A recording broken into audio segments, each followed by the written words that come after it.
Bismillahirrahmanirrahim. Assalamualaikum warahmatullahi wabarakatuh.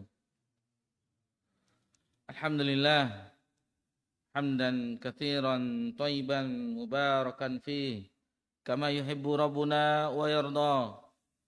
Asyhadu an la ilaha illallah wahdahu la syarika lah, wa asyhadu anna Muhammadan abduhu wa rasuluh sallallahu alaihi wa ala alihi wa man sara ala nahjih wa tamassaka bi sunnatihi ila yaumiddin wa salaman tasliman katsira.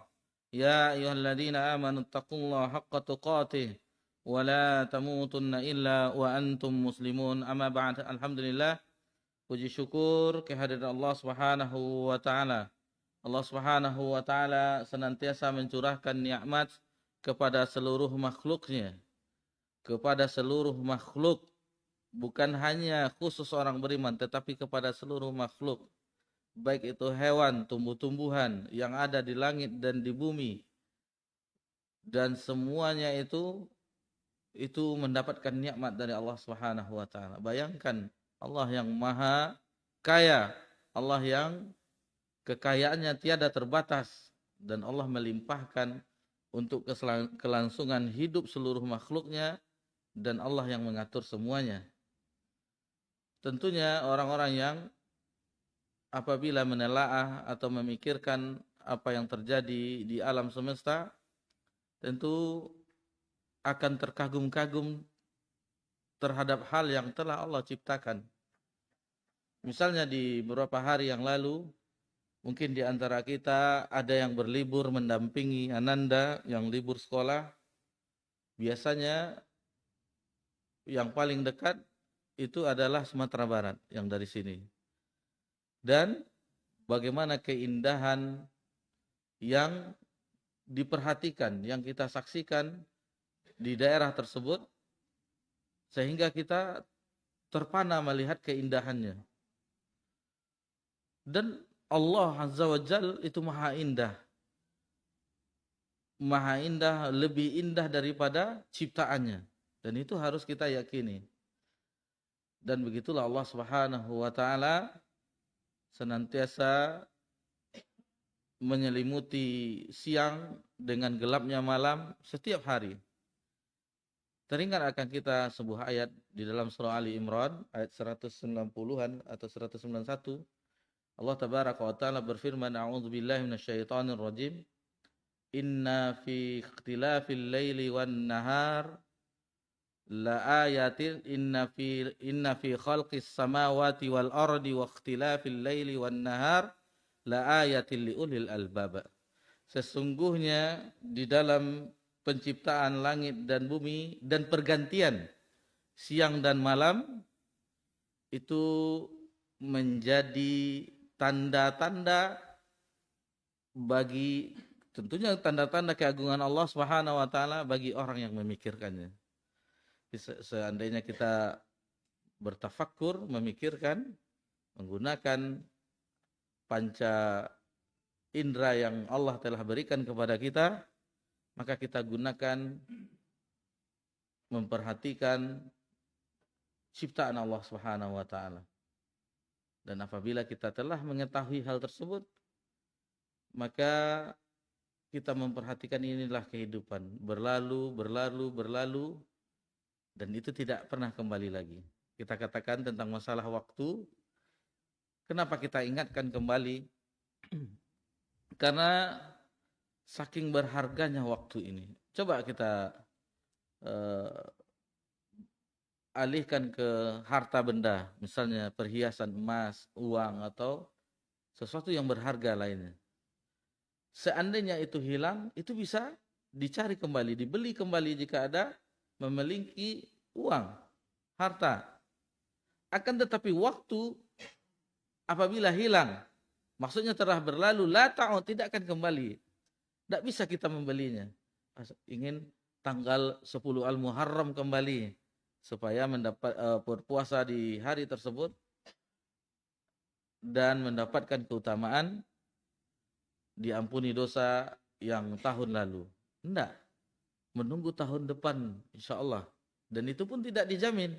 Karena Nabi SAW seandainya ketika diberitahu kepada Nabi SAW, riwayat Ibnu Abbas yang diriwayatkan oleh Muslim, bahwasanya orang-orang ahlul kitab berpuasa juga di tanggal 9 dan tanggal 10, yaitu Al-Muharram, Asyura. Kemudian kata Nabi SAW, seandainya di tahun depan masih ada kesempatan, maka Nabi akan berpuasa Tasu'a 9 dan 10 untuk menyelisihi ahlul kitab. Nabi yang makhluk yang Allah paling cintai, makhluk yang paling mulia, apabila sudah ada ajalnya tetap dicabut nyawanya oleh Allah Subhanahu wa taala. Lalu bagaimana kita yang tentunya harus memperhatikan hal ini? Harus memperhatikan hal ini. Betapa banyak orang yang kita dengar meninggal mendadak, belum yang tabrakan, yang waliyazubillah. Mudah-mudahan Allah jauhkan kita dari musibah, dan seandainya itu Allah mewafatkan kita, tentunya kita ingin wafat dalam keadaan husnul khotimah. Dan husnul khotimah itu tidak bisa diraih kecuali dengan mujahadah kita, sungguh-sungguh kita, kemudian memang hadir di dalam hati kita ingin kembali kepada Allah dengan keadaan hati yang selamat, dan tentunya kita memperbanyak doa agar Allah wafatkan kita dalam keadaan husnul khotimah. Jadi bukan sembarangan, oh ini kita ini, enggak, harus mujahadah. Harus mujahadah, harus bersungguh-sungguh. Kemudian salawat beriringkan salam kepada Nabi kita tercinta, yakni Nabi Muhammad sallallahu alaihi wasallam. Dan kesempatan alhamdulillah 35 kali pembahasan kita dalam pembahasan Sirah Nabawiyah sedikit mencerahkan bagi kita bagaimana kehidupan Nabi sallallahu alaihi wasallam, bagaimana perjuangan Nabi SAW dengan para sahabat radhiyallahu anhum ajma'in, lalu bagaimana Nabi SAW bertindak dalam hal-hal yang genting, dan semuanya itu atas pertolongan Allah Subhanahu wa taala. Atas pertolongan Allah Subhanahu wa taala. Betapa banyak kita melalui kisah-kisah peperangan Nabi SAW, ghazwah, itu pasukan kaum muslimin itu sedikit dibandingkan dengan pasukan musuh, dengan pasukan lawan, kecuali di perang Hunain yang telah kita pelajari. Yang perang Hunain memang ketika itu banyak jumlahnya, akan tetapi ada kesombongan bagi orang yang baru masuk Islam, memeluk Islam, akhirnya melawan suku yang terlatih dalam peperangan, suku Hawazin dan suku Sakif dan sekutu-sekutunya, akhirnya juga porak-poranda. Tetapi alhamdulillah juga mendapatkan kemenangan, tentunya dengan pertempuran yang sangat gesit. Di pertemuan yang ke-36 ini dalam pelajaran kita Sirah Nabawiyah, itu bagi yang memiliki buku, bapak-bapak kita di halaman 609. Halaman 609. Perang Tabuk. Jadi kisah perang Tabuk, perang terakhir Nabi SAW. Jadi ini adalah peperangan Nabi yang terakhir, yang Nabi ikut, inilah perang terakhirnya. Di tahun ke-9, di bulan Rajab. Jadi setelah penaklukan kota Mekah, di bulan Ramadan tahun yang lalu, tanggal 8 Hijriah, itu menjadi penentu bagi yang membedakan antara yang hak dan yang batil.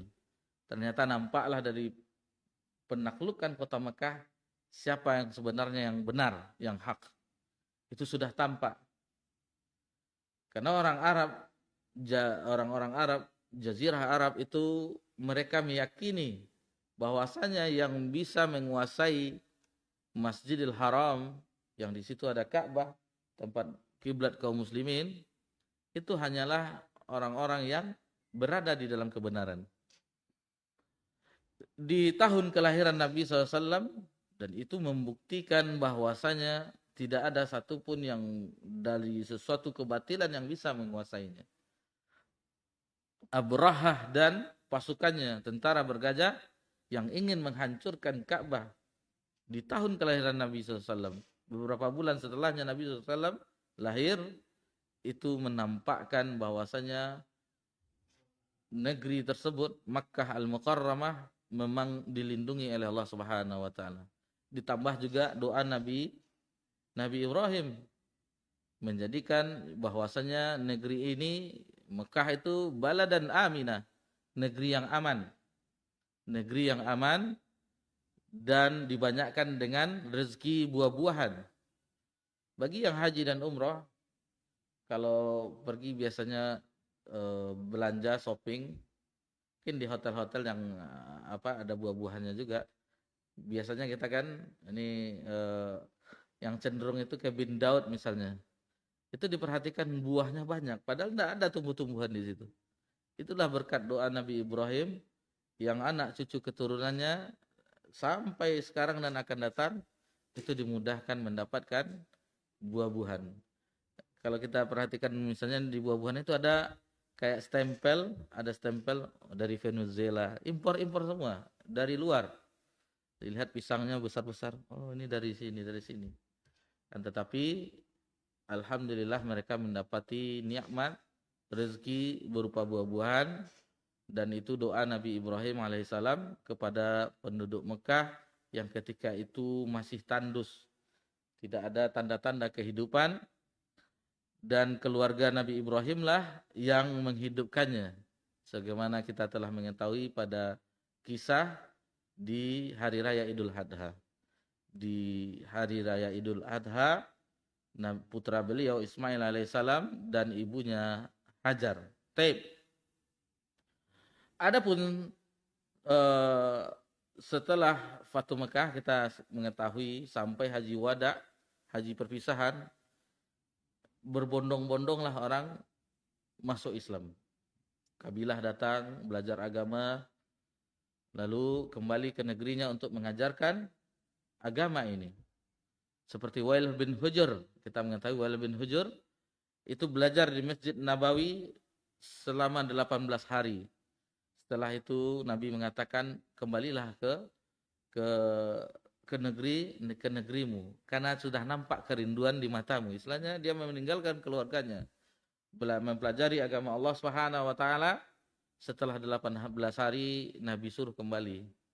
Karena meninggalkan keluarga, meninggalkan apa yang biasa kita lakukan itu teramat berat. Di waktu yang lama, kalau hanya sekedar beberapa hari itu mungkin bisa. Tapi dengan waktu yang lama itu akan memberatkan. Itu maka Nabi SAW menyarankan agar kembali dan mengajarkan apa yang telah didapat selama belajar dengan Nabi SAW di Masjid Nabawi.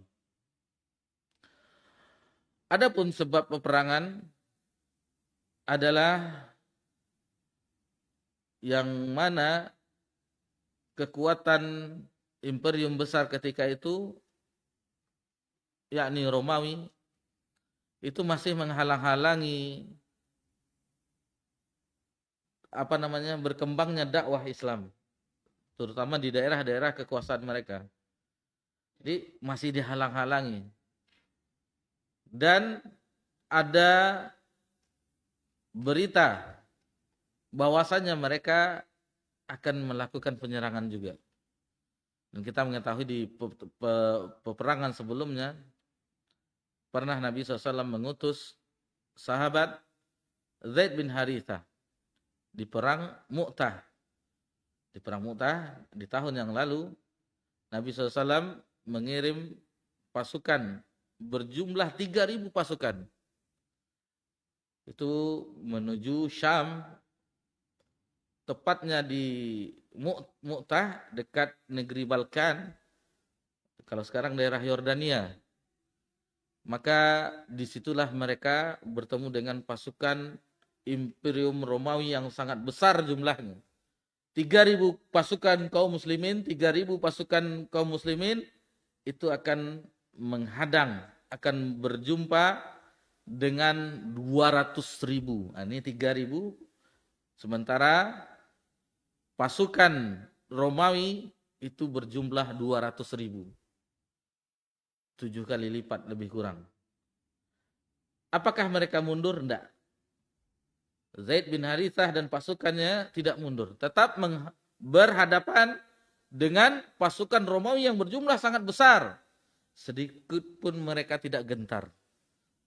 Inilah pasukan kaum muslimin. Mereka tidak gentar dengan lawan mereka. apabila sudah ditugaskan oleh Nabi SAW, mereka akan melaksanakannya. Jadi ketika perang Mu'tah, Nabi SAW tidak ikut. Akan tetapi Nabi SAW menceritakan, seolah-olah Nabi menyaksikan peristiwa tersebut. Nabi menceritakan di Madinah, ini yang terjadi, ini yang terjadi, ini yang terjadi.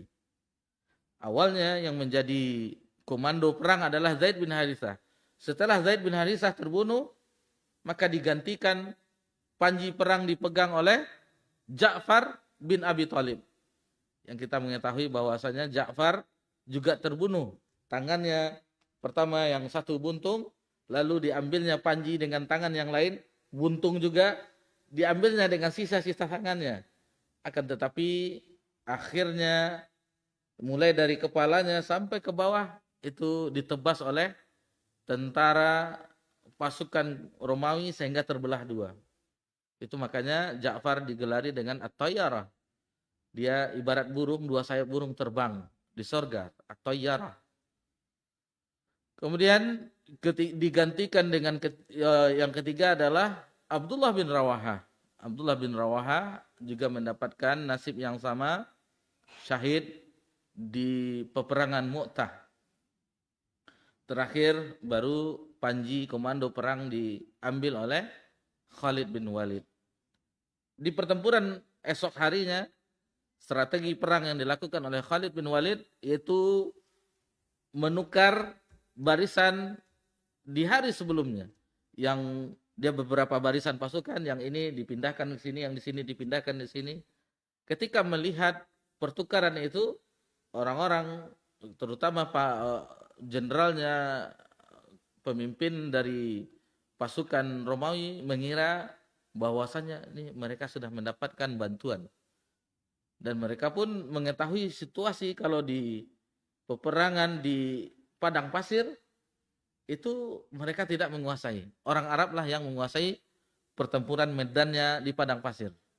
Dan alhamdulillah dengan pertahanan tersebut, pertolongan Allah, mundur-mundur sedikit, dan itu tidak dikejar oleh pasukan Romawi. Karena jika dikejar mereka akan memasuki daerah padang pasir. Dan orang Romawi tentaranya tidak lihai dengan situasi, kondisi di padang pasir. Nah, jadi mereka biarkan dan alhamdulillah pasukan yang tersisa kembali ke Madinah. Dan ini adalah episode yang keduanya, Perang Tabuk. Perang Tabuk yang Nabi SAW itu masih membekas duta-duta yang dikirim untuk mengajarkan agama Allah, yang mana ketika itu Al-Haris bin Umair Al-Addi, duta Rasulullah sallallahu alaihi wasallam yang telah dibunuh oleh Syurahbil bin Amr Al-Ghassani dari negeri Ghassan. Itu berdekatan dengan Syam, berdekatan dengan yang ketika itu masih dalam kawasan kekuasaan Imperium Romawi. Kemudian Nabi sallallahu alaihi wasallam memperhatikan informasi-informasi terhadap persiapan pasukan Romawi dan Ghassan. Jadi ada mata-mata, ada intelijen yang diutus bagaimana persiapan mereka. Ada peristiwa yang terjadi sebelum terjadi peristiwa Perang Tabuk ini. Jadi ini kondisi yang sangat memprihatinkan. Kondisi yang begitu sulit bagi kaum muslimin. Terutama Nabi sallallahu alaihi wasallam yang mana ketika itu Nabi mengalami problema rumah tangga. Ini di tahun itu sebelum berangkat ke Perang Tabuk. Apa itu peristiwanya? Yang kita ketahui bahwasanya di antara istri Nabi SAW itu meminta tambah uang dapur, nafkah. Maka ketika itu Nabi SAW memberi pelajaran terhadap istrinya. Ke-9 istri Nabi tinggalkan dan Nabi hanya bermalam atau tidur beristirahat di suatu bangunan dekat masjid yang itu sangat sederhana sekali. Sangat sederhana. Sangat sederhana. dan melihat kondisi itu, maka masuklah Umar untuk meminta izin. Lalu diceritakannya kondisi Nabi SAW, melihat kondisi Nabi SAW yang mana Nabi bangun dari istirahatnya itu nampak bekas-bekas tikar. Jadi badan Nabi kita tercinta sallallahu alaihi wasallam tidur di atas tikar. Pemimpin kaum mukminin ketika itu, muslimin, presiden ketika itu. Dan itu sudah banyak harta yang terkumpulkan karena sering mendapatkan harta rampasan perang, ghanimah. Itu sudah mulai ekonomi sebagian kaum muslimin itu sudah mulai agak tinggi, sudah mulai. Tidak seperti tahun-tahun sebelumnya yang mereka memang fakir, fuqara. Melihat kondisi tersebut menangislah Umar. Umar bin Khattab melihat kondisi Nabi SAW, dia mengetahui ini adalah kekasih Allah, utusan Allah, makhluk yang paling mulia. Ada bekas-bekas tikar di bagian tubuh Nabi SAW. Lalu Umar pun berkata kepada Nabi SAW, "Ya Rasulullah, sesungguhnya Kaisar dan Kisra." Kaisar itu pemimpin dari Romawi, Kisra pemimpin dari Persia. Itu mereka menikmati kehidupan ini dengan singgasananya yang kita kalau lihat bisa membayangkan singgasana mereka para raja itu, mahkota-mahkotanya, terus jalannya yang dihampari dengan karpet merah atau karpet hijau dan seterusnya, singgasananya yang penuh berlian, permata, yakut dan itu. Itulah keadaan mereka. Mewah. Belum dipan-dipan mereka yang mewah, kamar-kamar mereka. Tetapi Nabi kondisinya seperti itu. Ketika Umar mengatakan seperti itu, Nabi SAW berkata kepada Umar, "Apakah engkau dalam hatimu ragu, wahai Ibnul Khattab? Apakah di dalam hatimu ada keraguan? Tidakkah engkau redha, wahai Ibnu Umar, wahai Ibnul Khattab, wahai Umar, bagi mereka kesenangan dunia, bagi kita kesenangan akhirat." Nabi mengajarkan kepada sahabatnya ketika itu Umar bin Khattab, jangan ada keraguan di dalam beragama ini. Jangan ada kita ragu. Apa yang Allah firmankan di dalam ayat Al-Quran itu semuanya benar. Itulah kejadian di akhirat yang nanti yang kita semuanya mengalami. Apapun kejadian-kejadian di perkara akhirat, Nabi sudah sampaikan di dalam hadisnya. Maka itulah yang akan kita alami. Semuanya. Setelah kita yakin dalam peristiwa-peristiwa yang akan dihadapi itu, dan itu sangat panjang. Jangan katakan bahwasanya setelah mengalami kematian kita dikubur itu sedikit lagi. Enggak. Masalahnya ini baru awal dari kehidupan akhirat. Nabi kita tercinta SAW yang wafat tahun ke-11 Hijriah. 1447 kurang 11 berapa itu? 1445 ya. 46. 1436. Jadi 1436 tahun yang lalu Nabi sudah dikubur di rumah Aisyah radhiyallahu anha. Jadi Nabi tidak di Baqi' dikuburkan, tapi di rumah Aisyah yang sekarang masuk dalam kawasan masjid. Tetapi itu awalnya rumah Ummul Mukminin, kamar Ummul Mukminin Aisyah radhiyallahu anha dengan Nabi SAW.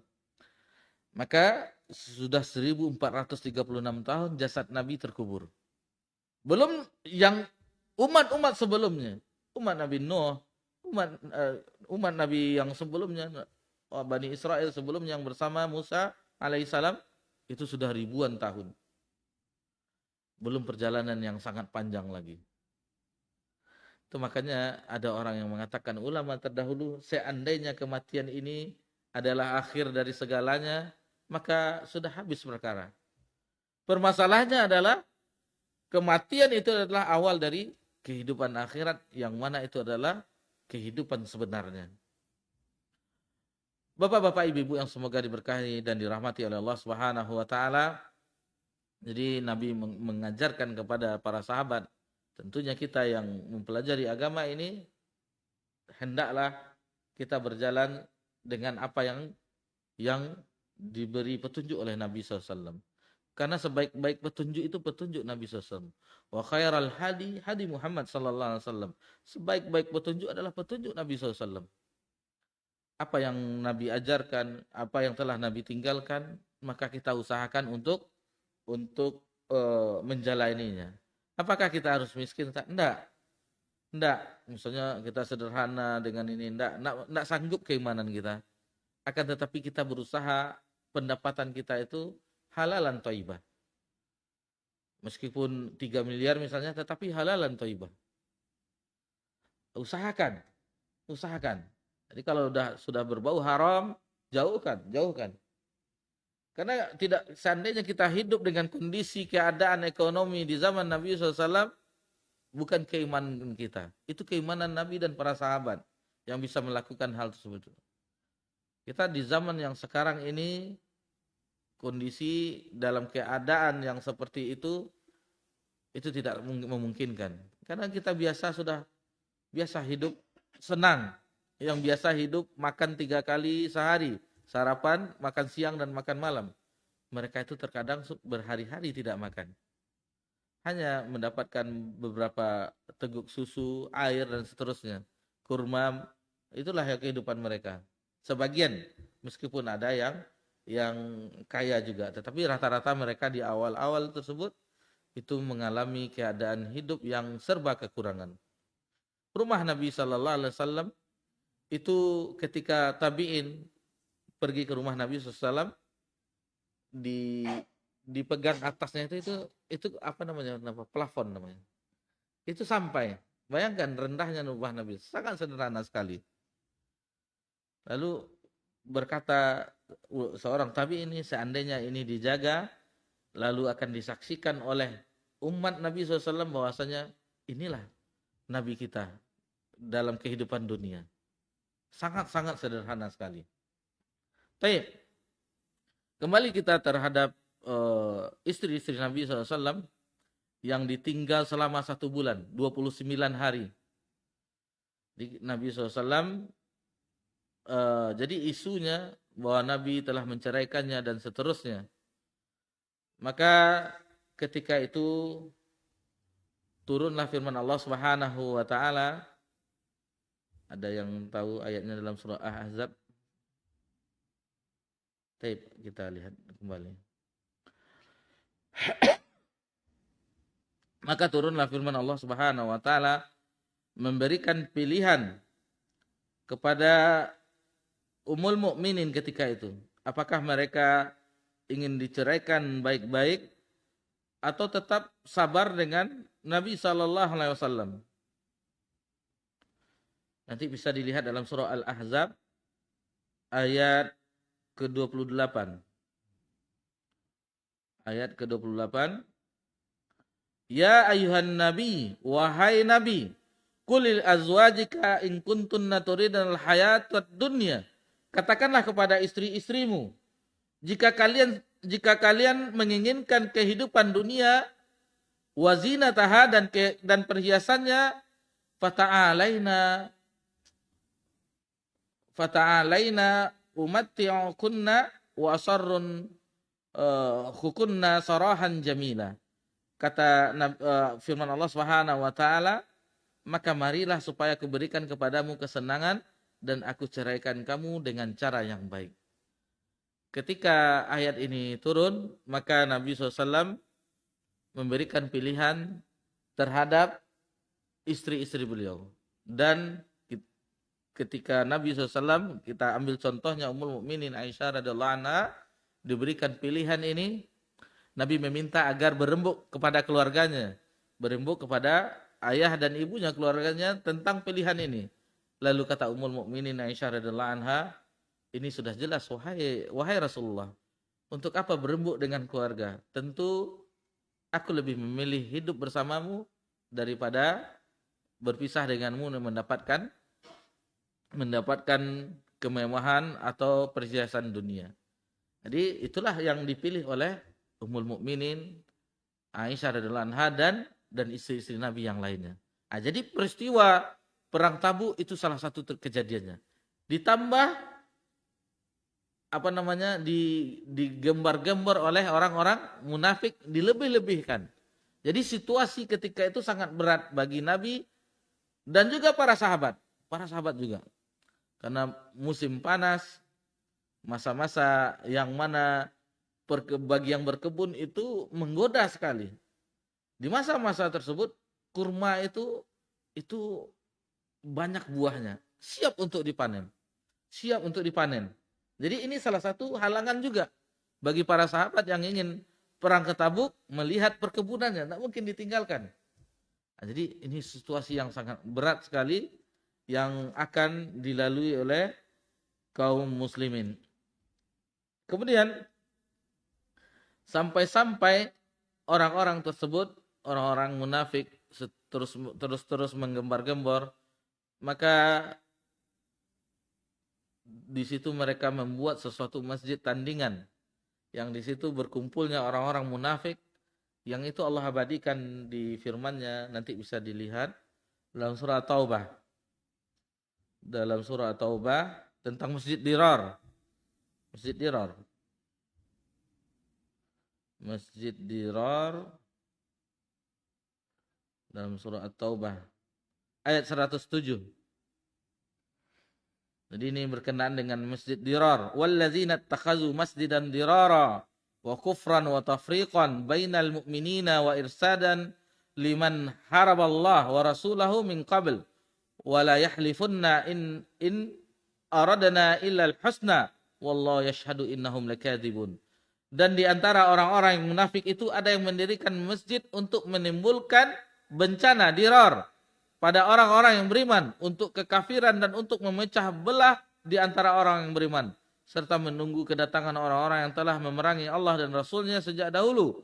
Mereka dengan pasti bersumpah, kami hanya menghendaki kebaikan, dan Allah menjadi saksi bahwa mereka itu adalah pendusta, dusta sumpah mereka, orang-orang munafik.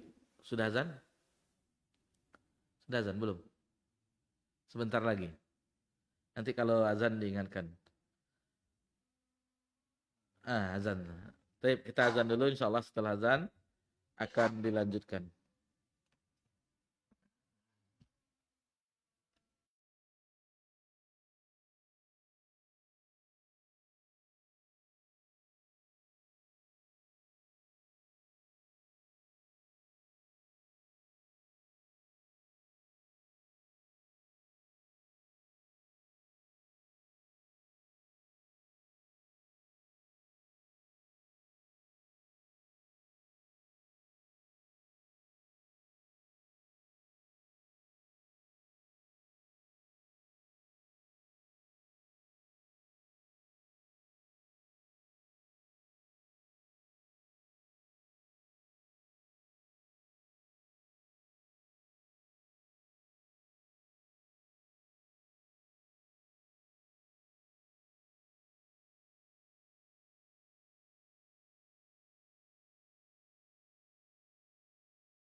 Salatu wassalamu ala Rasulillah ma ba'd.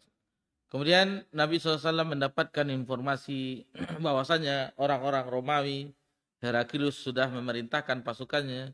Begitu juga daerah yang di situ yang ingin menyerang yaitu Ghassan. Nabi sudah mendapatkan berita tersebut. Adapun kondisi tadi kita sebutkan, Nabi dalam kondisi rumah tangganya seperti itu, yang memiliki problema rumah tangga, kemudian kaum muslimin yang ketika itu mereka masa-masa penceklik, dan bagi yang berkebun itu masa-masa panen, dan sangat minim sekali kendaraan ketika itu, hewan tunggangan mereka, karena masa-masa penceklik. Dan banyak sekali kondisi-kondisi yang menyebabkan susahnya perjalanan ini. Susahnya perjalanan ini. Ditambah perjalanan yang jauh, cukup jauh. Itu Syam itu lebih kurang sekian, berdekatan dengan Mu'tah yang perang sebelumnya, itu teramat jauh bagi berhari-hari dalam perjalanan. Nah, jadi kondisi yang sangat berat. Kecuali zaman sekarang. Sekarang bagi yang umroh Pulau Aqsa itu perjalanan lebih kurang 2 jam dari Bandara King Abdul Aziz ke Amman, ibu kota Yordan, Bandara Elia. Baru setelah itu melakukan perjalanan ke Palestina, Yerusalem. Nah, kalau dahulu dengan kendaraan seadanya. Dan itu tidak cukup untuk satu orang satu kendaraan. Satu kendaraan itu 18 pasukan berganti-gantian. Dan di dalam perjalanan juga kekurangan pasokan makanan, minuman juga. Terkadang mereka juga menyembelih satu ekor onta yang ada kantong minumnya, itu diambil untuk minum mereka. Adapun daging-dagingnya untuk makan mereka. Nah, jadi kondisi yang sangat kritis sekali. Kemudian Rasulullah SAW mengambil sikap tegas. Seandainya ini dibiarkan, tentunya usaha yang dahulu yang telah dilakukan itu akan berbuah usaha yang sia-sia. Mereka yang telah berupaya, Nabi SAW dan kaum muslimin telah berupaya menaklukkan beberapa daerah, negeri-negeri. Tentu ini akan, jika padam, maka usaha sia-sia. Ketika itu Nabi SAW memberikan ketegasan bahwa kita akan menyiapkan pasukan untuk pergi ke menghadapi pasukan Romawi. Jadi itu tegas sekali dari Nabi SAW. Maka dilakukanlah mobilisasi persiapan untuk melawan Romawi. Jadi Nabi SAW mengutus di setiap, memberitahukan agar sampai ke Mekah dan seterusnya negeri-negeri kaum muslimin untuk menyiapkan diri untuk melakukan peperangan melawan Romawi. Alhamdulillah sambutan dari kaum muslimin ketika itu dengan sambutan yang sami'na wa ta'na. Kami dengar dan kami taati, dan mereka pun berlomba-lomba dalam persiapan tersebut. Jadi mereka tidak ada yang mangkir, kecuali orang-orang yang tidak ikut itu adalah orang-orang yang betul-betul ada kemunafikan di dalam hatinya. Kemudian orang-orang yang lemah. Kemudian ada 3 sahabat yang tidak memiliki uzur sebenarnya, dan ini nanti insya Allah akan kita singgung secara ringkas tentunya, yaitu 3 orang sahabat, Ka'ab bin Malik, Murarah bin Rabi al-Amiri, kemudian Hilal bin Umayyah al-Waqifi. Insya Allah nanti kita singgung pada tempatnya, nanti kita akhirkan. Karena ini Imam An-Nawawi membawakan kisah tentang ini di dalam kitabnya Taubat. Di dalam kitab Taubat, bagaimana taubat 3 orang ini diterima oleh Allah Subhanahu wa taala setelah 50 hari sepulang Nabi dari perang Tabuk.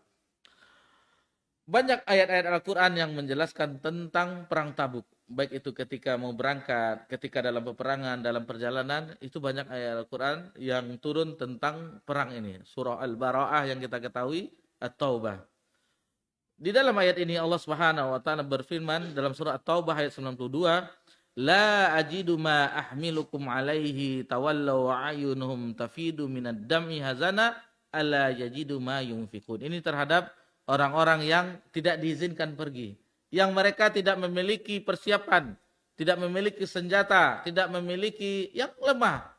ketika tidak diizinkan oleh Nabi, Allah abadikan. Dalam surah At-Taubah ayat 92, aku tidak memperoleh kendaraan untuk membawamu, kata Nabi SAW. Lalu mereka kembali sedang mereka bercucuran air mata. Yang tidak ikut pergi itu, yang tidak bisa dibawa, yang tidak memiliki apa-apa, itu menangis. Bercucuran air matanya, kata Nabi tidak bisa ikut karena begini. Padahal dalam hatinya ingin sekali ikut. Tetapi kondisi yang tidak bisa diizinkan oleh Nabi. Tidak mungkin perang yang tidak bawa senjata, tidak ada alat baju perang, tidak ada kendaraan. Akan mati konyol. Maka tidak diizinkan oleh Nabi. Ketika mereka dilarang, berpaling dari Nabi SAW, meninggalkan Nabi SAW dengan air mata yang bercucuran karena kesedih. Tidak ikut. Lantaran mereka tidak memperoleh apa yang mereka nafkahkan. Adapun yang lainnya mereka berlomba-lomba dan kita mengetahui sedekah yang besar ketika di perang Tabuk. Utsman bin Affan radhiyallahu anhu itu mempersiapkan rombongan dagang mereka di kawasan Syam itu sebanyak 200 ekor onta berserta pelengkapannya dan membawa barang bawaan, juga memberikan 200 uqiyah emas. Ini harta yang sangat banyak. Kalau dikonversikan itu miliar-miliaran jumlahnya.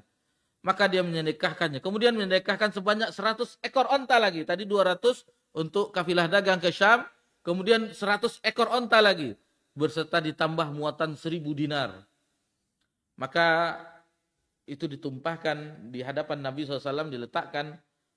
Nabi SAW membolak-balikkan. Lalu Nabi SAW bersabda, Ma darra Utsmana ma amila ba'dal yaum. Tidak ada yang membahayakan Utsman apa saja yang memperbuat setelah hari ini.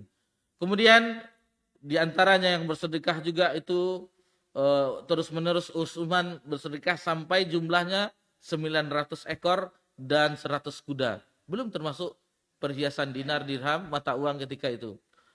Lalu datanglah Abdurrahman bin Auf radhiyallahu anhu dengan membawa 200 uqiyah perak. Lalu datang Abu Bakar As-Siddiq dengan menginfakkan seluruh hartanya. Lalu ditanya oleh Nabi, apa yang kau tinggalkan buat keluargamu, wahai Abu Bakrin? Apa yang kau tinggalkan, wahai Abu Bakar? Allah dan Rasulnya. Itu diinfakkannya seluruh 4.000 dirham. Lalu datang Umar, menginfakkan separuh hartanya, separuh lagi untuk keluarganya. Semuanya menginfakkan berlomba-lomba. Abbas datang dengan hartanya yang banyak. Kemudian Tolha, Sa'ad bin Ubadah, Muhammad bin Maslamah. Sementara Asim bin Adi datang membawa 90 wasak kurma.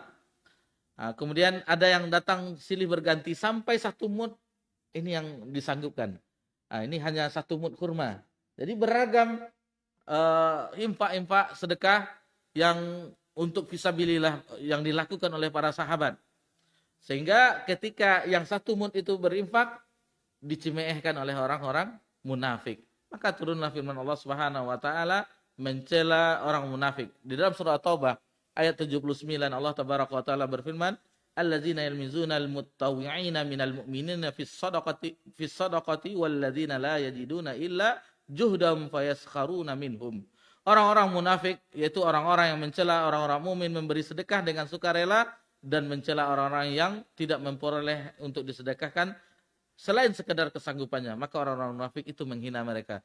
Jadi itulah orang munafik. Ketika ada yang banyak berinfak, ini ria ini. Dan jika ada yang sedikit, Allah tidak butuh dengan infak mereka. Itulah orang-orang munafik yang suka mencela. Hati-hati kita, ini pelajaran. Hati-hati kita, jangan sampai ambil perbuatan. Kita pakai perbuatan orang munafik. Ketika melihat saudara kita terlambat misalnya, apalah orang yang masbuk. Ketika orang yang rajin, ini ria, tidak mengharapkan. Jangan sampai seperti itu. Itu adalah kebiasaan orang-orang munafik. Kemudian ada satu kisah yang sangat terharu, sahabat yang tidak memiliki sesuatu yang diinfakkannya. Yang bernama Ulbah bin Zaid radhiyallahu anhu melihat orang-orang menginfakkan harta bendanya. Diperhatikan, kita sebutkan Utsman menginfakkan ini, Abu Bakar ini. Beliau hanya melihat. Sebenarnya hatinya ingin menyumbang untuk fisabilillah di jalan Allah Subhanahu wa taala. Pilu hatinya, tidak bisa. Apa yang mau diinfakkan? Tidak ada punya harta benda. Namun ketika malam harinya dia berdoa kepada Allah Subhanahu wa taala. Ya Allah, hamba tidak memiliki apa-apa berupa harta benda untuk perjuangan fisabilillah.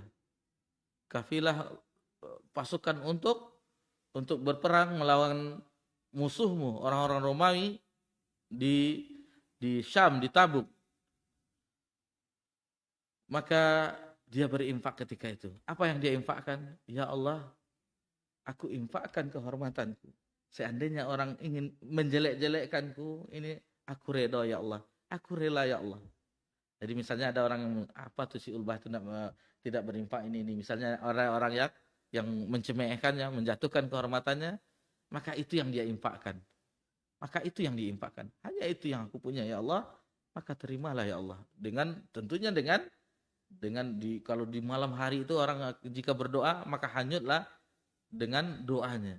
Menangis dia dalam doanya sampai jenggotnya basah, tangannya pun gemetaran. Saking menghinakan diri, saking khusyuknya kepada Allah Subhanahu wa taala.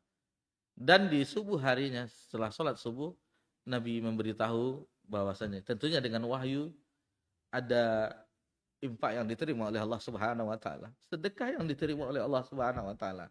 Melewati wahyu, lalu Nabi Ulbah tidak merasa itu adalah infaknya karena dia tidak berinfak sama sekali. Tentu pikiran tentang orang-orang yang telah menginfakkan hartanya. Akan tetapi Nabi menyebutkan namanya. Infaknya Ulbah bin Zaid diterima oleh Allah Subhanahu wa taala. Tidak ada menginfakkan harta benda, tetapi yang doa yang tulus kepada Allah, kehormatannya diinfaknya kepada Allah. Seandainya orang menjelek-jelekkannya, dia redha terhadap hal itu. Nah, jadi ini bagaimana kesungguhan kita di dalam kehidupan ini. Bagaimana kesungguhan kita ketika kita tidak punya apa-apa, meminta kepada Allah, menyerahkannya kepada Allah Subhanahu wa taala. Kemudian pasukan kaum muslimin itu bergerak ke Tabuk. Jadi pasukan kaum muslimin ketika itu berjumlah 30.000 prajurit. Banyak sekali. Dan ini pasukan yang sangat besar yang dipimpin oleh Nabi SAW yang Nabi ikut. Ada peperangan ini, pasukan ini disebut dengan Jais al-Usrah, yang kita sebutkan pasukan dalam masa sulit. Yang kesulitannya tadi kita telah sebutkan. Ketika sampai di Wadi Qura, orang-orang minum di situ, maka Nabi bersabda, janganlah kalian meminum airnya dan jangan kalian gunakan airnya tersebut untuk berwudu. Nah, jadi Nabi bersabda, karena itu adalah berikan saja minuman tersebut terhadap onta kalian. Nah, jadi Nabi bersabda seperti itu karena Nabi memerintahkan yang air diambil itu adalah di sumurnya yang dahulu tempat minum ontanya Nabi Soleh. Adapun yang di Wadi Qura itu adalah tempat kaum Samud, kaum Ad ya, yang memahat gunung, batu-batuan menjadi rumah-rumah mereka. Orang yang kuat Samud, Ad, yang kaum tersebut yang mempunyai kekuatan membuat rumah-rumah di gunung-gunung batu, dipahat. Di dalam Sahih Bukhari dan Muslim, Ibnu Umar berkata pada saat Rasulullah melewati Al-Hijr, yaitu lokasi rumah Samud, ternyata Samud bukan Ad, Samud. Janganlah kalian memasuki tempat tinggal orang-orang yang telah berbuat zalim terhadap diri mereka, karena dikhawatirkan musibah yang dialami oleh mereka itu akan menimpa kamu pula kecuali dengan kondisi menangis. Nah, jadi ada suatu tempat yang Al-Hijr namanya, itu tidak boleh Nabi SAW memerintahkan tinggal di situ. Kemudian ketika dekat Tabuk, besoknya insya Allah kata Nabi SAW sudah mendekati Tabuk, Nabi bersabda, besok insya Allah kalian akan sempat sampai di mata air Tabuk dan kalian tidak akan sampai kecuali sudah menjelang siang. Maka barang siapa yang terlebih dahulu sampai ke sana, janganlah dia meminum airnya hingga aku datang. Memang ada beberapa orang yang dahulu sampai, 2 orang, akan tetapi diberitahukan ini kata Nabi SAW. Maka ketika itu Nabi SAW dengan mukjizatnya tentunya sehingga menjadikan tempat tersebut bisa untuk seluruh pasukan dan juga untuk kendaraannya. Mukjizat Nabi SAW. Dan Nabi bersabda kepada Muaz, wahai Muaz, bila umurmu ditakdirkan panjang, pasti kamu akan melihat tempat ini sudah menjadi kebun-kebun yang menghijau, penuh sumber air. Lalu Nabi SAW juga mengingatkan, malam ini akan berhembus angin yang kencang. Maka janganlah ada yang berdiri, siapa saja yang memiliki onta, agar mengikatnya kuat-kuat. Dan kemudian ada orang-orang yang berdiri. Jadi ada yang berdiri, maka dia diterbangkan oleh angin itu sampai ke bukit Taib. Nabi menyuruh jangan berdiri, tetapi dia berdiri. Akhirnya diterbangkan oleh angin yang sangat kencang. Dan kebiasaan Nabi SAW di dalam safar, Nabi menjamak dan mengqasar antara zuhur dan asar, baik itu jamak takdim dan jamak takhir, begitu juga maghrib dengan isya. Setelah pasukan berada di Tabuk, Nabi SAW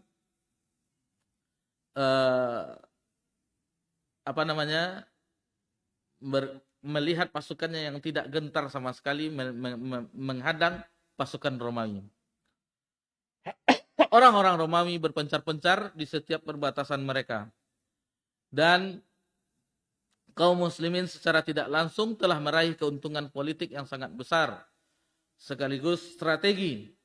Yohanna bin Ru'bah, pemimpin wilayah Ailah, datang mengajak berdamai dengan Rasulullah. Lalu memberikan kepada beliau jizyah.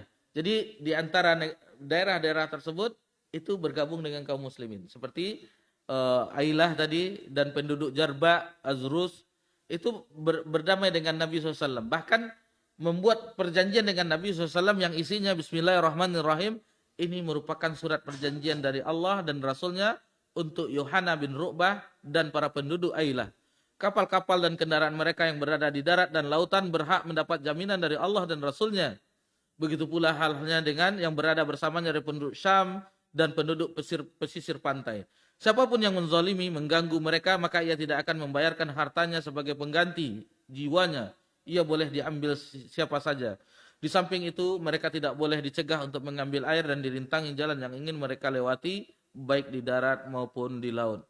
Lalu Rasulullah SAW mengutus Khalid bin Walid bersama 420 pasukan penunggang kuda kepada raja di Dumatul Jandal, sebuah tempat yang terletak 13 hari perjalanan dari Madinah dan 10 hari perjalanan dari Syam. Itu nama pemimpinnya adalah Ukaidir. Beliau berkata kepada Khalid, sesungguhnya kamu akan mendapati Ukaidir sedang berburu sapi. Lalu Khalid pun mendatanginya. Pada saat bentengnya sudah terlihat di pelupuk mata, keluarlah sapi itu dan menggaruk-garuk pintu istana dengan tanduknya. Lalu Ukaidir keluar dengan berlari untuk memburu sapinya tersebut. Khalid bin Walid kemudian merintanginya dari kudanya, lalu menangkapnya serta menyerahkannya kepada Rasulullah SAW. Beliau menjamin keamanan dirinya dengan menawarkan untuk berdamai dengan syarat menyerahkan upeti sebesar 2.000 ekor onta, 800 orang tawanan, 400 buah baju besi, dan 400 buah tombak. Dia bersedia untuk menyerahkan jizyah.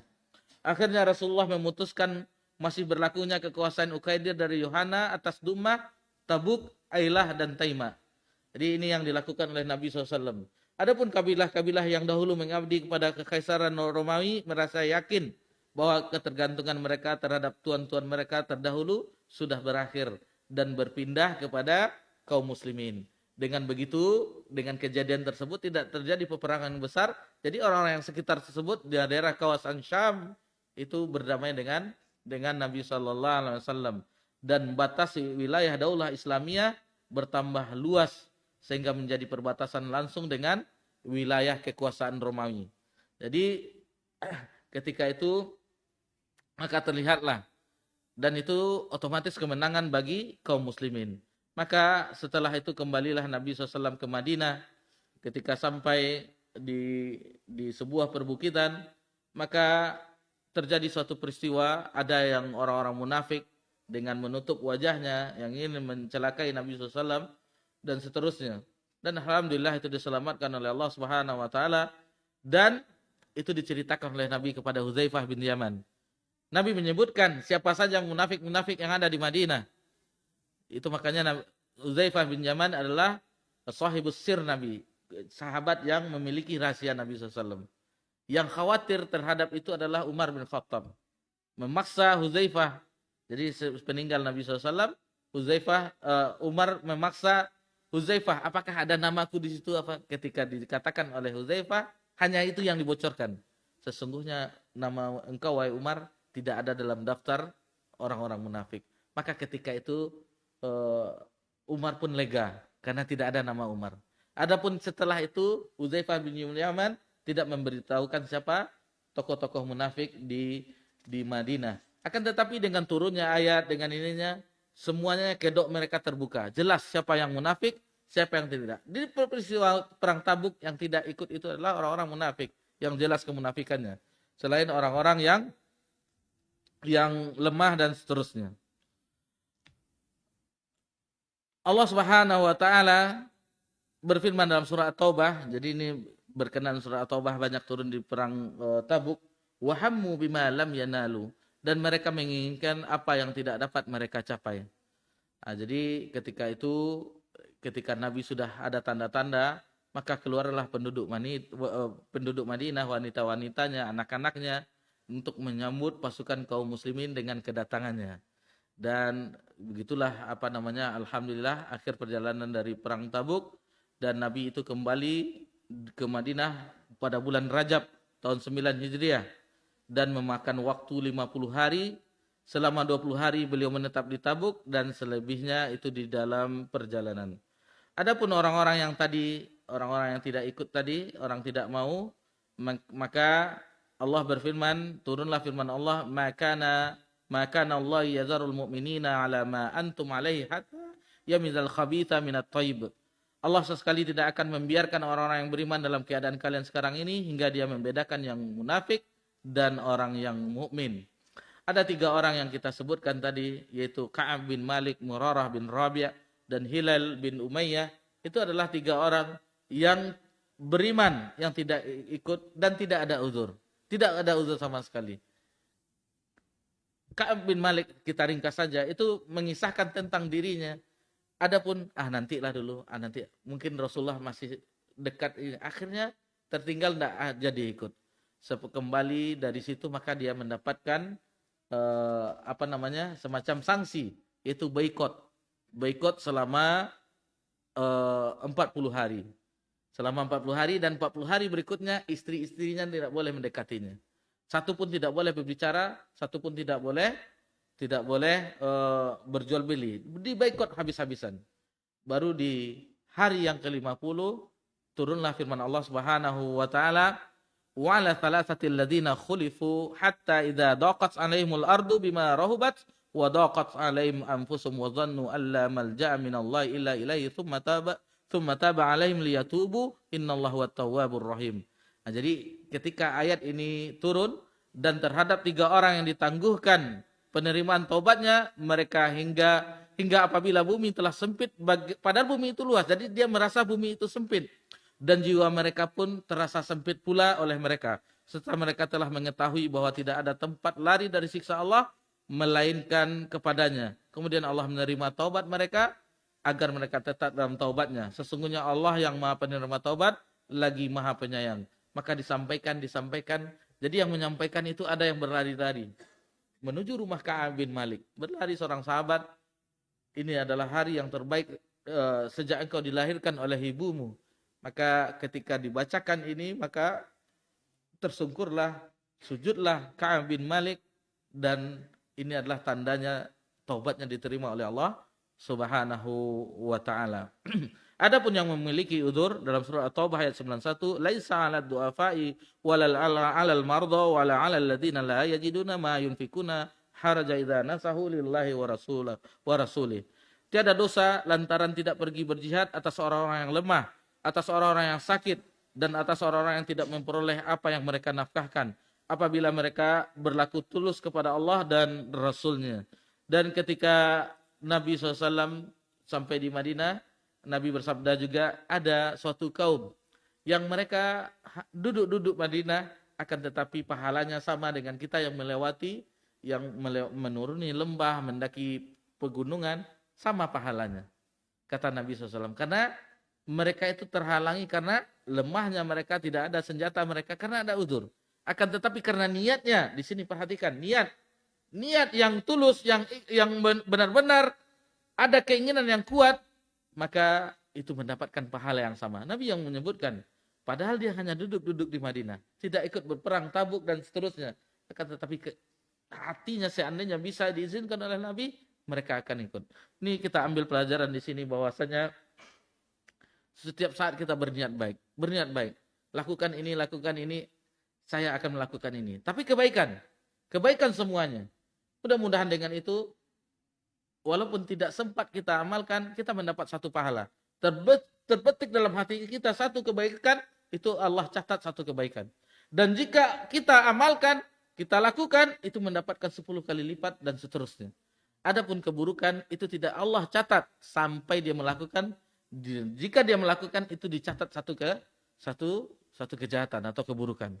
Ini luasnya rahmat Allah Subhanahu wa taala. Adapun peperangan ini menyebabkan bagaimana keadaan ini didengar oleh seantero jagat raya. Imperium yang besar yang ketika itu yang berkuasa di permukaan bumi, Romawi dan satu lagi Persia, dan ini berkenaan dengan Romawi, itu didengar oleh orang. Sehingga banyaklah orang mendengar kabar ada suatu agama yang baru, yang ini yang telah berbuat berani dan seterusnya. Dan banyak orang yang masuk Islam setelah peristiwa ini bertambah banyak sampai terjadi peristiwa Haji Wada. Adapun peristiwa-peristiwa penting, kita mengetahui tadi ayat yang turun banyak di surat At-Taubah mengenai perang Tabuk, baik mau berangkat, sedang dalam perjalanan, ketika Tabuk dan ketika kembali Nabi SAW.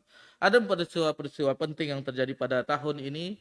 Yang pertama, di tahun ke-9 Hijriah, setelah kedatangan Nabi SAW, terjadi kasus li'an. Ini masalah hukum fikih yang bagi belajar li'an, yaitu saling melaknat antara istri dan suami. Pasangan suami istri yang itu saling melaknat, li'an itu menuduh berzina salah satunya tanpa ada saksi. Ini namanya li'an, saling melaknat. Saya mau dilaknat oleh Allah bahwa istri saya telah melakukan ini. Ini dia. Jadi ada kasus li'an yang dilakukan antara Umair Al-Jilani dan istrinya. Kemudian ada eksekusi rajam, yaitu melempar dengan batu orang yang melakukan perzinaan terhadap seorang yang wanita yang berasal dari suku Ghamidiyah. Dan ketika dilakukan rajam, anaknya itu sudah berpisah, sudah disapih, sudah berumur 3 tahun. Yang kita ketahui bahwasanya awalnya dia ketika hamil mendatangi Nabi SAW, ya Rasulullah, sucikanlah aku. Ini meskipun dia berdosa, akan tetapi penyesalan dalam jiwanya tetap ada. Ya Rasulullah, sucikanlah aku Rasulullah, aku telah berzina. Dia ingin dirajam, ditetapkan hukumnya oleh Nabi SAW. Akan tetapi ketika itu masih hamil, lalu Nabi menundanya. Sungguh sampai engkau melahirkan. Setelah melahirkan datang lagi, ya Rasulullah, sesungguhnya aku telah melahirkan. Tunggu, susukan dulu anakmu. Sampai 2 tahun. Setelah sampai 2 tahun, dia menghadap lagi kepada Rasulullah sambil anaknya itu memegang makanan. Berarti sudah bisa makan selain ASI, air susu ibu. Baru setelah itu dilakukan eksekusi rajam. Dan itu Nabi tidak menyukai orang-orang yang melaknat, yang dengan keras merajam dan mengatakan begini dan seterusnya. Bahwasanya ini adalah taubat yang tulus dan dia tidak nyaman dengan kehidupannya sebelum diputuskan hukum Allah. Alhamdulillah. Sebelum diputuskan hukuman Allah Subhanahu wa taala. Kemudian yang ketiga, di tahun ini juga terjadinya peristiwa wafatnya Ashama. Ashama adalah Najasyi. Najasyi raja dari Ethiopia, daerah Najasyi, yang mana 2 kali menampung peristiwa hijrah. Sebelum hijrah ke Madinah, 2 kali menampung kaum muslimin yang mendapatkan lindungan oleh Najasyi. Dan kita mengetahui Nabi SAW ketika mendengar itu melakukan sholat ghaib terhadap Raja Najasyi. Kemudian yang keempat, itu wafatnya putri Rasulullah SAW yang bernama Ummu Kulsum di tahun itu. Maka Rasulullah SAW sangat bersedih melihat putrinya. Bayangkan, ikhwani fillah, azakumullah, Nabi SAW waktu kecil masih di kandungan, bapaknya telah wafat. Bapaknya Abdullah. Di usia 6 tahun wafatlah ibunya. Aminah. Beralih ke pengasuhan kakek yang mencintai, yang mengasihi, di usia 8 tahun pun meninggal. Beralih ke pengasuhan pamannya Abu Thalib. Seluruh anak laki-lakinya meninggal di masa kanak-kanak. Abdullah, Qasim, itu masa kanak-kanak. Dan ada satu lagi, Ibrahim dari Maria Al-Qibtiyah, seorang budak, itu di umur 18 bulan. Sehingga ketika itu Nabi menangis, dilihat oleh Abdurrahman, engkau menangis ya Rasulullah. Kata Nabi SAW, sesungguhnya mata ini mengeluarkan air mata. Hati ini bersedih, tetapi tidak boleh keluar dari lisan ini kecuali yang diredhoi oleh Allah Subhanahu wa taala. Kalau menangis terhadap orang meninggalnya orang yang kita cintai tidak mengapa, tetapi jangan sampai kita mengeluarkan kata-kata yang tidak diredhoi oleh Allah Subhanahu wa taala. Kemudian putri-putri Nabi SAW itu meninggal sebelum Nabi SAW. Zainab, Ruqayyah, dan ini adalah Ummul Kulsum. Adapun yang tidak itu, yang sepeninggal Nabi hanya Fatimah saja. Bayangkan, lalu bagaimana penyiksaan Quraisy terhadap Nabi SAW, perlakuan Quraisy terhadap Nabi SAW, perlakuan orang Taif terhadap Nabi SAW. Belum apa-apanya penderitaan kita dibandingkan ujian terhadap Nabi Sallallahu Alaihi Wasallam. Jadi kalau kita bersedih, perhatikan sirah. Kita kembali ke sirah Nabawiyah. Banyak cobaan Nabi Sallallahu Alaihi Wasallam. Dan ketika Nabi bersedih, dan itu adalah menantunya ketika itu adalah Utsman bin Affan. Sebelumnya Utsman bin Affan juga menikahi putri Nabi sebelumnya, itu Ruqayyah. Itu meninggal, setelah meninggal digantikan oleh Umm Kulsum. Kata Nabi SAW, seandainya masih ada anak perempuanku, aku akan menikahkannya dengan engkau, wahai Utsman. Tapi tidak ada lagi. Adapun ketika itu yang masih hidup Fatimah, itu adalah istri dari Ali bin Abi Thalib.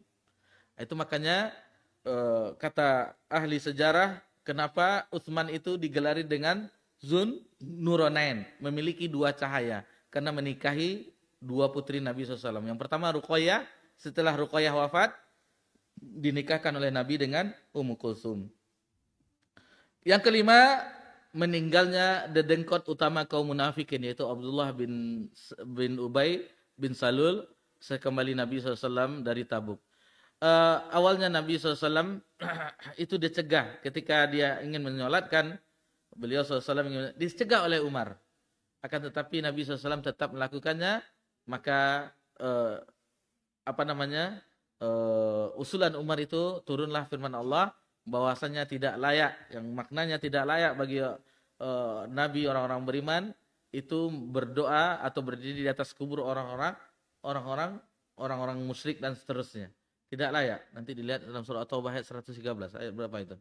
Nah, jadi tidak boleh mendoakan orang yang telah wafat dalam kekafiran. Tidak boleh. Adapun ketika hidupnya itu baru boleh. Ya Allah, berikanlah petunjuk kepada si fulan. Dan Nabi SAW pernah mendoakan Umar. Nabi SAW pernah mendoakan Umar, ya Allah, bantulah Islam dengan di antara dua orang yang engkau cintai. Siapa itu? Abu Jahal atau dengan Umar? Kata perawi, sesungguhnya Allah lebih mencintai Umar, maka yang masuk Islam ketika itu Umar. Jadi sebelum orang itu wafat, boleh kita mendoakan orang yang masih beragama non-muslim, orang kafir. Tetapi wafat dalam kekafiran tidak boleh didoakan lagi. Ada larangannya. Taib itu yang bisa sama-sama kita pelajari, dan peristiwa-peristiwa yang terjadi pada tahun ke-9 Hijriah. Adapun di bulan Zulqa'dah, insyaallah di bulan Zulqa'dah di tahun ke-9 Hijriah, peristiwa penting yang terjadi yaitu adalah haji pertama. Haji pertama, tetapi bukan Nabi SAW yang amirnya, akan tetapi amirnya adalah Abu Bakar As-Siddiq. Abu Bakar As-Siddiq. Sementara Nabi SAW di tahun berikutnya yang kita kenal dengan peristiwa Haji Wada. Mudah-mudahan apa yang telah kita pelajari mendapatkan gambaran bagi kita, itulah kejadian di zaman dahulu, dan banyak pelajaran yang bisa kita ambil dari peristiwa-peristiwa perjalanan Nabi SAW. Mudah-mudahan apa yang telah kita pelajari bermanfaat bagi kita, menjadi acuan dalam kehidupan ini, Dan kita ingatkan bahwasanya tirulah Nabi SAW dalam setiap ketaatan, karena beliau satu-satunya yang diperintah untuk mencontohnya, meneladaninya, dan seterusnya. Dan kita akhiri pembahasan kita di malam yang berbahagia ini. Mudah-mudahan Allah Subhanahu wa taala tetap memberikan kita keistiqomahan dalam agama yang mulia ini. Subhanakallahumma bika asyhadu an la ilaha illa anta astaghfiruka wa atubu ilaik. Wassalamu ala nabi Muhammad sallallahu alaihi wasallam wa ala alihi washabbihi ajmain walhamdulillahi rabbil alamin. Wassalamualaikum warahmatullahi wabarakatuh.